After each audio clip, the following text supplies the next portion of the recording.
Hello everyone, ಇವತ್ತಿನ concept ಏನಂತ ಅಂದರೆ Indian accounting standard 5th semester BCom 2026 question paper with ಆನ್ಸರ್ನ ನೋಡೋಣ. ಸೊ ಏನೇನು ಕ್ವಶನ್ ಕೇಳಿದ್ರು ಅಂತ. ಇದು ಬಂದು NEP ಸಿಲೆಬಸ್ಸು, ಹಾಗಾಗಿ 60 ಮಾರ್ಕ್ಸ್ಗಿದೆ. ಅದರಲ್ಲಿ ಸೆಕ್ಷನ್ ಏನಲ್ಲಿ ಟೋಟಲ್ಲು 12 ಮಾರ್ಕ್ಸಿಗಿರುತ್ತೆ. ಫಸ್ಟ್ ಏನು ಕೇಳಿದ್ದಾರೆ ಅಂದರೆ mention any 2 merits of accounting standards ಕೇಳಿದ್ದಾರೆ. ಅದಕ್ಕೆ ಯಾವ್ದಾದ್ರು 2 merits: attains the uniformity in accounting, improve reliability of financial statements, prevents fraud and accounting manipulation and assist the auditors. So ಇದರಲ್ಲಿ ನಾವು ಅಕೌಂಟ್ಸಿಂಗಲ್ಲಿ uniformity, same methods, concept and ಕನ್ವೆನ್ಷನ್ಸ್ನ use ಮಾಡ್ತೀವಿ. And it is also improves reliability of financial statements, ಮತ್ತು ಯಾವುದೇ ಥರದ fraud ಅಥವಾ scam ಆಗದಿರೋ ಥರ ಅಕೌಂಟಿಂಗಲ್ಲಿ ಅವಾಯ್ಡ್ ಮಾಡುತ್ತೆ. So and also helps to the auditors. So ಇದನ್ನು ಯಾವುದಾದ್ರು 2 ಪಾಯಿಂಟ್ಸ್ ಬರೆದ್ರೆ ನಿಮಗೆ 2 marks. And next expand GAAP GAAP ಮತ್ತು ICAI ಕೇಳಿದ್ದಾರೆ. Generally accepted accounting principles and ICAIಗೆ institute of chartered accounted of India. So ಇದು ಎಕ್ಸ್ಪ್ಯಾಂಡ್ ಮಾಡಿದ್ರೆ ನಿಮಗೆ 2 ಮಾರ್ಕ್ಸ್ ಇದು. ಆ್ಯಂಡ್ ಸಿ ಬಂದು what is investment property as per India's accounting standard 40 ಅಂತ ಕೇಳಿದ್ದಾರೆ.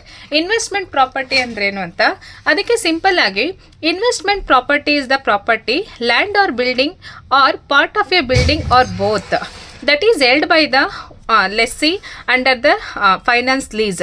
So to earn rentals or capital appreciation or both rather than for. So ಇಲ್ಲಿ ಏನಂತ ಅಂದರೆ ಇನ್ವೆಸ್ಟ್ಮೆಂಟ್ ಪ್ರಾಪರ್ಟಿ ಅಂತ ಅಂದರೆ so it is the contract between the 2 parties. So ಇಲ್ಲಿ ಯಾರು ಬರ್ತಾರೆ ಅಂದರೆ ಓನರು ಮತ್ತು ಲೆಸ್ಸಿ. ಸೊ ಓನರ್ ಅಂತ ಅಂದರೆ ಲೆಸ್ಸರ್ ಅಂತನಾದರೂ ಕರಿತೀವಿ. The owner of the assets ಯಾರಿರ್ತಾರೆ. ಲೆಸ್ಸಿ ಅಂತ ಬಂದರೆ the person who uses the assets. So ಇವರಿಬ್ಬರ ಮಧ್ಯೆ ಅಗ್ರಿಮೆಂಟ್ ಆಗಿರುತ್ತೆ. ಸೊ ಅದರಿಂದ ಅರ್ನ್ ಮಾಡೋಂಥದ್ದು ರೆಂಟ್ ಆಗಿರ್ಬೋದು ಅಥವಾ ಲೀಸ್ ಅಮೌಂಟ್ ಆಗಿರ್ಬೋದು, ಅದನ್ನು ಇನ್ವೆಸ್ಟ್ಮೆಂಟ್ ಪ್ರಾಪರ್ಟಿ ಅಂತೀವಿ. So use in the production or supply of goods or services for administrative purposes and sale in the ordinary course of business.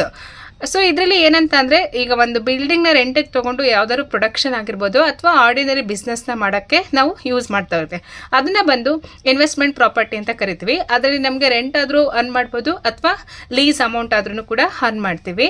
Next question ಬಂದು right any 2 examples for short term employee benefits ಅಂತ ಕೇಳಿದ್ದಾರೆ.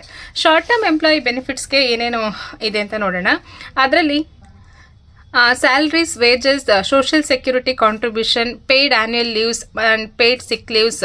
So ಇದು ಬಂದು ಏನಂತಂದರೆ employee benefits. Short term employee ಬೆನಿಫಿಟ್ಸಲ್ಲಿ salaries ಕೊಡ್ತಾರೆ, wages ಕೊಡ್ತಾರೆ, ಅಥವಾ ಸೋಷಿಯಲ್ ಸೆಕ್ಯೂರಿಟಿ ಕಾಂಟ್ರಿಬ್ಯೂಷನ್ನು, ಆ್ಯನ್ಯುಯಲ್ ಲೀವ್ಸು ಅಥವಾ ಸಿಕ್ ಲೀವ್ಸು ಅಥವಾ ಬೋನಸ್ಸು, ಈ ರೀತಿದೆಲ್ಲ ಶಾರ್ಟ್ ಟರ್ಮ್ ಎಂಪ್ಲಾಯಿ ಬೆನಿಫಿಟ್ಸಲ್ಲಿ ಬರೋವಂಥದ್ದು. ಆ್ಯಂಡ್ ನೆಕ್ಸ್ಟು ಡಿ ಮಿಸ್ ಆಗಿತ್ತು. What do you mean by impairment of assets ಅಂತ ಕೇಳಿದ್ದಾರೆ. So it is the amount by which the carrying amount of an assets or generating unit exceeds its recoverable amount. And next one is F. Define benefit plan, give 2 examples ಅಂತ ಕೇಳಿದ್ದಾರೆ. What is benefit plan ಅಂತ ಅಂದರೆ as per the define ಅಂತ ಕೇಳಿರೋದ್ರಿಂದ ಡೆಫಿನೇಷನ್ಸೇ ಬರೀಬೇಕು. As per the Indian accounting standard 19, employee benefits as defined benefit plan is an employee benefit plan other than defined contribution plan under which the employer obligation is to provide agreed benefits to the employees. So ಇಲ್ಲಿ employer ಮತ್ತು employees ಏನೇನು agreement ಆಗಿರುತ್ತೆ ಅದಷ್ಟು obligations ಅಥವಾ ಫೆಸಿಲಿಟೀಸ್ನ provide ಮಾಡಬೇಕು. And the amount of benefit is predetermined, usually based on salary, years of service or both. So ನಾವು ಅವ್ರ ಸ್ಯಾಲ್ರಿ ಅಮೌಂಟನ್ನೆಲ್ಲ ಯಾವ ರೀತಿ ಡಿಸೈಡ್ ಮಾಡ್ತೀವಿ ಅಂದರೆ ಅವ್ರ ಪ್ರೀವಿಯಸ್ ಸ್ಯಾಲ್ರಿ ಆಗಿರ್ಬೋದು ಅಥವಾ ಟೋಟಲ್ ಆಫ್ ಎಕ್ಸ್ಪೀರಿಯನ್ಸ್ ಆಫ್ ಸರ್ವಿಸಸ್ನ ಕನ್ಸಿಡರ್ ಮಾಡ್ತೀವಿ. The employer bears the actuarial and investment risk. So ಇದು ಬಂದು ಡಿಫೈನ್ಡ್ ಪ್ಲಾನ್ಸಲ್ಲಿ ಬರೋವಂಥದ್ದು. And next what are current assets ಅಂತ ಕೇಳಿದ್ದಾರೆ. ಕರೆಂಟ್ ಅಸೆಟ್ಸಲ್ಲಿ ಸೊ ಆ್ಯಂಡ್ ಬೆನಿಫಿಟ್ಸ್ಗೆ ಎಕ್ಸಾಂಪಲ್ ಬಂದು gratuity, pension plans, post retirement plan. So ಇಲ್ಲಿ ಏನಂತಂದರೆ ಆಫ್ಟರ್ ಒನ್ಸಲಿ ಅವ್ರ ಕೆಲಸದಿಂದ ರಿಟೈರ್ಡ್ ಆದಮೇಲೆ ರಿಟೈರ್ಮೆಂಟ್ ಪ್ಲ್ಯಾನ್ಸ್ ಆಗಿರ್ಬೋದು, ಪೆನ್ಷನ್ ಫಂಡ್ ಆಗಿರ್ಬೋದು ಅಥವಾ ಪ್ರಾವಿಡೆಂಟ್ ಫಂಡು, ಗ್ರ್ಯಾಚ್ಯುಟಿನ ಪ್ರೊವೈಡ್ ಮಾಡ್ತಾರೆ. ಇದು ಬಂದು examples. And next what are current assets ಅಂತ ಕೇಳಿದ್ದಾರೆ. ಕರೆಂಟ್ ಅಸೆಟ್ಸ್ ಅಂತ ಅಂದರೆ according to Indian Accounting Standard 1, presentation of financial statements, an asset is classified as a current assets if any one of the following condition is satisfied. So current assets andre it is expected to be realized or intent for sale or consumption in the entity's normal operation cycle. And next one is it is held primarily for the purpose of trading, and it is expected to be realized within 12 months after the reporting period. So usually current assets ಅಂತಂದರೆ which is easily converted into the liquidations, ಅಂದರೆ ಯಾವುದು ಕ್ಯಾಶ್ಗೆ ಈಸಿಯಾಗಿ convert ಆಗುತ್ತೆ ಮತ್ತು primary purpose ಆಗಿ ಟ್ರೇಡಿಂಗ್ಗೆ use ಮಾಡ್ತೀವಿ. ಮತ್ತು current assets all are realised within the 12 months or 1 year period, and it is cash and cash equivalents unless it is restricted from being exchanged or used to settle a liability for at least 12 months after the reporting period. So ಅದಕ್ಕೆ current ಅಸೆಟ್ಸ್ಗೆ examples ಬಂದು cash and cash equivalents, stock, inventory, bills receivables, debtors, ಇದೆಲ್ಲನೂ ಕೂಡ current ಅಸೆಟ್ಸ್ಗೆ example. Already ನಾವು financial statements ಮಾಡಬೇಕಾದ್ರೇ ಓದಿರ್ತೀವಿ. So here what are current assets ಅಂತ ಅಂದರೆ ಯಾವುದಾದ್ರು ಒಂದು 2-3 ಪಾಯಿಂಟ್ಸ್ನ ಬರೆದ್ರೆ 2 ಮಾರ್ಕ್ಸ್ಗೆ ಸಾಕು. And next question, state the elements of financial statements ಅಂತ ಕೇಳಿದ್ದಾರೆ. So what are all the elements of financial statements ಅಂತ ಅಂದರೆ, ಎಲಿಮೆಂಟ್ಸ್ ಆಫ್ ಫೈನಾನ್ಷಿಯಲ್ ಸ್ಟೇಟ್ಮೆಂಟ್ಸ್ ಅಂತಂದರೆ ಜನರಲಿ ಫೈನಾನ್ಷಿಯಲ್ ಸ್ಟೇಟ್ಮೆಂಟ್ಸಲ್ಲಿ ಒಂದು ಇನ್ಕಮ್ ಸ್ಟೇಟ್ಮೆಂಟ್ನ ಪ್ರಿಪೇರ್ ಮಾಡ್ತೀವಿ ಆ್ಯಂಡ್ ಬ್ಯಾಲೆನ್ಸ್ ಶೀಟ್ನ ಪ್ರಿಪೇರ್ ಮಾಡ್ತೀವಿ. ಸೊ ಅದರಲ್ಲಿ ಫಸ್ಟ್ ಏನಂತಂದರೆ property, plant and equipment, that means land and building, plant and equipment ಇರುತ್ತೆ. And investment property, goodwill. And next fourth one ಇನ್ವೆಸ್ಟ್ಮೆಂಟಲ್ಲಿ share capital ಬರುತ್ತಲ್ವಾ, equity shares, preference shares, debentures, bonds ಇರುತ್ತೆ. And other intangible assets ಎಲ್ಲ ಯಾವುದರಲ್ಲಿ ನಾವು ಸ್ಟೇಟ್ಮೆಂಟ್ಸಲ್ಲಿ prepare ಮಾಡ್ತೀವಿ, brands ಆಗಿರ್ಬೋದು, trademark, computer softwares, mining rights, copyrights, patents ಎಲ್ಲ. And income, revenue from sale of goods, interest income, dividend income, so ಎಲ್ಲ income ಮತ್ತು ಎಕ್ಸ್ಪೆನ್ಸಸ್ಸು. ಸೊ ಇಲ್ಲಿ ಇನ್ಕಮ್ ಸ್ಟೇಟ್ಮೆಂಟಲ್ಲಿ ನಾವು ಟೋಟಲ್ ಇನ್ಕಮಿಂದ ಟೋಟಲ್ ಎಕ್ಸ್ಪೆನ್ಸಸ್ನ ಲೆಸ್ ಮಾಡಿದ್ರೆ we will get net profit or net loss. And balance ಶೀಟಲ್ಲಿ overall the company assets ಎಷ್ಟಿದೆ and liabilities ಎಷ್ಟಿದೆ ಅಂತ ನಾವು ಕ್ಯಾಲ್ಕುಲೇಟ್ ಮಾಡ್ತೀವಿ. ಅದನ್ನೇ ಎಲಿಮೆಂಟ್ಸ್ ಆಗಿ ತೊಗೊಂಡಿದ್ದಾರೆ ಇಲ್ಲಿ. ಸೊ ಎಕ್ಸ್ಪೆನ್ಸಸ್ಸಲ್ಲಿ cost of goods sold, salaries, wages, depreciation, rent, interest expenses. So ಇದೆಲ್ಲನೂ ಕೂಡ these are all the elements of financial statements.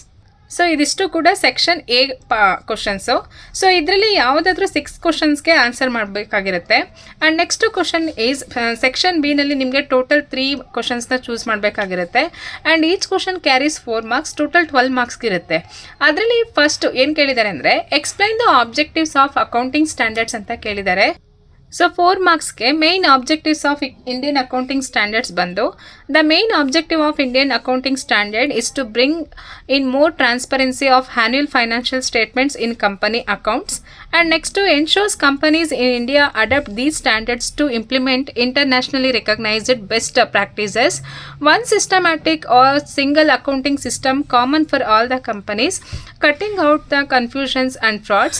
The Indian accounting standards are so simplified that they can be understood worldwide globally.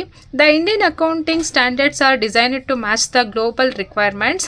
And next one is to increase the reliability, that means true and fair of the financial statements. So first ಏನಂತಂದರೆ ಇಲ್ಲಿ ನಾವು transparency, so whether company profit earn ಮಾಡಿದೆಯಾ, loss earn ಮಾಡಿದೆಯಾ, ಅದೇನು exact statements ಇದೆ ಅದನ್ನು display ಮಾಡೋಕ್ಕೆ ನಾವು ಮೇಂಟೈನ್ ಮಾಡಬೇಕಾಗತ್ತೆ. And next ensure companies of India adapted these standards to implement internationally recognised best practices. So Indian business ಬೇರೆ ಕಂಟ್ರಿಲೆಲ್ಲ ರನ್ ಆದ್ರೂ ಕೂಡ ಸೊ ಇಲ್ಲಿ ಇಂಟರ್ನ್ಯಾಷನಲಿ ನಾವು ರೆಕಗ್ನೈಸ್ಡ್ ಆಗಿರೋಂಥ ಬೆಸ್ಟು ಪ್ರಾಕ್ಟೀಸಸ್ ಆ್ಯಂಡ್ ನಾರ್ಮ್ಸ್ನ ಅಡಾಪ್ಟ್ ಮಾಡ್ಕೊಳ್ತೇವೆ. And one systematic single accounting system is common for the all companies. So ಎಲ್ಲ ಕಂಪನಿನೂ ಒಂದೇ ಥರ ರೂಲ್ಸ್ ಆ್ಯಂಡ್ ರೆಗ್ಯುಲೇಷನ್ಸ್ನ ಫಾಲೋ ಮಾಡಬೇಕು ಅಂತ. Then Indian accounting standards are so simplified that they can be understood worldwide globally. So ಇವಾಗೆಲ್ಲನೂ ಏನಂತ ಅಂದರೆ worldwide globally maintain ಮಾಡ್ತಾ ಹೋಗ್ತೀವಿ. And the Indian accounting standards are designed to match the global requirements. So ಇದರಲ್ಲಿ ಒಂದು 4 points ಅಥವಾ 4 to 5 points ಬರೆದ್ರೆ ನಿಮಗೆ 4 ಮಾರ್ಕ್ಸ್ ಇರುತ್ತೆ. ಥಿಯರಿ 1 ಕ್ವಶನ್ ಕೇಳಿದ್ದಾರೆ 4 ಮಾರ್ಕ್ಸಿಗೆ. And next question is, look at the third question. X Limited order a laptop in Flipkart. The price of the laptop is 40,000. Allow 10% discount at the time of purchase and charged 18% GST which is not refundable. And shipping charges is rupees 500. Software installation charges rupees 2000. And annual service charges is 3000. Calculate the initial cost of laptop as per the Indian accounting standard 16 ಅಂತ ಕೇಳಿದ್ದಾರೆ. So ಇಲ್ಲಿ X ಅನ್ನೋ ಕಂಪನಿಯವರು ಒಂದು ಲ್ಯಾಪ್ಟಾಪ್ನ ಫ್ಲಿಪ್ಕಾರ್ಟಲ್ಲಿ order ಮಾಡಿದರೆ ಅದ್ರ original price ಬಂದು 40,000 ಇದೆ. ಅದ್ರ ಮೇಲೆ ಇವ್ರಿಗೆ 10% ಡಿಸ್ಕೌಂಟಿಗೆ ಸಿಗ್ತಿದೆ. ಮತ್ತು ಇದಕ್ಕೆ 18% GST ಪೇ ಮಾಡಲೇಬೇಕು. That is not refundable. ಮತ್ತು ಶಿಪ್ಪಿಂಗ್ ಚಾರ್ಜಸ್ 500 ಇದೆ ಆ್ಯಂಡ್ ಇನ್ಸ್ಟಾಲೇಷನ್ ಚಾರ್ಜಸ್ಸು 200 ಇದೆ. ಅದಾದಮೇಲೆ ನೆಕ್ಸ್ಟು ಆ್ಯನ್ಯುವಲ್ ಸರ್ವಿಸ್ ಚಾರ್ಜಸ್ ಬಂದು 3000 ಇದೆ. ಸೊ ಇದರಲ್ಲಿ ಏನಂತಂದರೆ ಆ್ಯನ್ಯುವಲ್ ಸರ್ವಿಸ್ ಚಾರ್ಜಸ್ನ ತೊಗೊಳ್ಳಲ್ಲ. ಯಾಕಂತಂದರೆ ಇದು ವರ್ಷ ಪೂರ್ತಿ ಮೇಂಟೆನೆನ್ಸ್ಗಿರುತ್ತೆ. ಅಪ್ ಟು ಇನ್ಸ್ಟಾಲೇಷನ್ ಕಾಸ್ಟ್ ತನಕ ತೊಗೊಳ್ತೀವಿ. So according to Indian accounting standard 16 ಯಾವ ರೀತಿ ಕ್ಯಾಲ್ಕುಲೇಟ್ ಮಾಡೋದು ಅಂತ ನೋಡೋಣ. ಫಸ್ಟು ಹೆಡ್ಡಿಂಗ್ ತೊಗೊಳ್ಳಿ, calculation of initial cost of laptop particulars and rupees. Take 2 columns. Purchase price ಎಷ್ಟಿದೆ? 40,000 ಇದೆ. ಸೊ ಲ್ಯಾಪ್ಟಾಪ್ ಒರಿಜಿನಲ್ ಪ್ರೈಸ್ ಎಷ್ಟಿದೆ ಅಂದರೆ 40,000 ಇದೆ, ಅದನ್ನು ತೊಗೊಳ್ಳಿ. ಅದ್ರ ಮೇಲೆ 10% ಡಿಸ್ಕೌಂಟು. 40,000 ಮೇಲೆ 10% ಡಿಸ್ಕೌಂಟ್ನ ಲೆಸ್ ಮಾಡಿ. 40,000 ಇಂಟು 10% ಮಾಡಿದ್ರೆ 4,000 ಡಿಸ್ಕೌಂಟ್ ಆಗುತ್ತೆ. ಡಿಸ್ಕೌಂಟ್ನ ಲೆಸ್ ಮಾಡಿದ್ರೆ ಇಲ್ಲಿ ಎಷ್ಟಾಗುತ್ತೆ? 40,000 ಇಂಟು 10% ಮಾಡಿದ್ರೆ 4,000 ಆಗುತ್ತೆ. ಸೊ ಲೆಸ್ ಡಿಸ್ಕೌಂಟ್ 10%ನ ಲೆಸ್ ಮಾಡಿದ್ರೆ ಟೋಟಲ್ ಅಮೌಂಟ್ ಎಷ್ಟು ಬರುತ್ತೆ ಅಂದರೆ 36,000 ಬರುತ್ತೆ. ಈ 36,000 ಮೇಲೆ GST ಎಷ್ಟು ಪರ್ಸೆಂಟ್ ಕೊಟ್ಟಿದ್ದಾರೆ ಅಂದರೆ 18% ಕೊಟ್ಟಿದ್ದಾರೆ. So GST is 18%. ಈ 18%ನ ಹ್ಯಾಡ್ ಮಾಡಿ. 36,000 ಇಂಟು 18% ಮಾಡಿದ್ರೆ ಎಷ್ಟು ಬರುತ್ತೆ ಅಂದರೆ 6,480 ಬರುತ್ತೆ. 6,480 ಪ್ಲಸ್ 36,000 ಮಾಡಿದ್ರೆ ಒರಿಜಿನಲ್ ಲ್ಯಾಪ್ಟಾಪ್ ಕಾಸ್ಟ್ ಎಷ್ಟಾಗುತ್ತೆ ಇನ್ಕ್ಲೂಡಿಂಗ್ GST ಅಂತಂದರೆ 42,480 ಆಗುತ್ತೆ. ಸೊ ಇಲ್ಲಿ ಬಂದು 42,480. ಇದಕ್ಕೆ ಶಿಪ್ಪಿಂಗ್ ಚಾರ್ಜಸ್ 500 ಇದೆ, ಆ್ಯಡ್ ಮಾಡಿ. ಮತ್ತು installation charges, so software installation charges ಏನಿದೆ 2,000, ಅದನ್ನು ಆ್ಯಡ್ ಮಾಡಿದ್ರೆ ಸೊ ಟೋಟಲ್ ಏನು ಬರುತ್ತಲ್ವ ಅದು ಬಂದು initial cost of laptop. So for this had 500 shipping charges and 2,000 software installation. The total initial cost of laptop is 44,980 rupees. So ಇದಿಷ್ಟನ್ನೇ calculate ಮಾಡಿದ್ರೆ very simple problem. ಇದಕ್ಕೆ 4 marks ಸಿಗುತ್ತೆ. ಸೊ ಇಲ್ಲಿ annual maintenance ಏನಂತಂದರೆ once ಒಂದು annual period complete ಆದಮೇಲೆ pay ಮಾಡ್ತೀವಿ ಅಥವಾ ಮುಂಚೆನೇ ಪೇ ಮಾಡಿರ್ತೀವಿ. ಹಾಗಾಗಿ ಇಲ್ಲಿ ಆ್ಯನ್ಯುವಲ್ ಮೇಂಟೆನೆನ್ಸ್ ಕಾಸ್ಟನ್ನು ತೊಗೊಳ್ಳಲ್ಲ, ಓನ್ಲಿ ಪರ್ಚೇಸ್ ಪ್ರೈಸು. ಅದರ ಮೇಲೆ 10% ಡಿಸ್ಕೌಂಟ್ನ ಲೆಸ್ ಮಾಡಿ 18% GSTನ ಆ್ಯಡ್ ಮಾಡ್ತೀವಿ. ಅದಕ್ಕೆ ಶಿಪ್ಪಿಂಗ್ ಚಾರ್ಜಸ್ಸು ಇನ್ಸ್ಟಾಲೇಷನ್ ಚಾರ್ಜಸ್ ಏನಿರುತ್ತೆ ಅದನ್ನು ಮಾತ್ರ ಆ್ಯಡ್ ಮಾಡಿದಾಗ ಇನಿಷಿಯಲ್ ಕಾಸ್ಟ್ ಆಫ್ ಲ್ಯಾಪ್ಟಾಪು ಸಿಗುತ್ತೆ. ಆ್ಯಂಡ್ ನೆಕ್ಸ್ಟ್ ಕ್ವಶನ್ನ ನೆಕ್ಸ್ಟ್ ವಿಡಿಯೋಸಿಂದ ನೋಡೋಣ. ಇನ್ನು ಸೆಕ್ಷನ್ ಬಿನಲ್ಲಿ 3 ಕ್ವಶನ್ಸ್ ಇದೆ ಆ್ಯಂಡ್ ಸೆಕ್ಷನ್ ಸಿನಲ್ಲಿ 5 ಕ್ವಶನ್ಸ್ ಇದೆ. ಇದನ್ನು 2-3 ಪಾರ್ಟ್ ಮಾಡಿ ನೆಕ್ಸ್ಟ್ ವಿಡಿಯೋದಲ್ಲಿ ಅಪ್ಲೋಡ್ ಮಾಡ್ತೀನಿ. ಸೊ ಇದು ಬಂದು ನಿಮಗೆ ಜಸ್ಟ್ ಸೆಕ್ಷನ್ ಎ ಮತ್ತು ಸೆಕ್ಷನ್ಸ್ ಬಿನಲ್ಲಿ 2 ಕ್ವಶನ್ಸ್ನ ಎಕ್ಸ್ಪ್ಲೇನ್ ಮಾಡಿದ್ದೀನಿ. Hope you are all understand this video.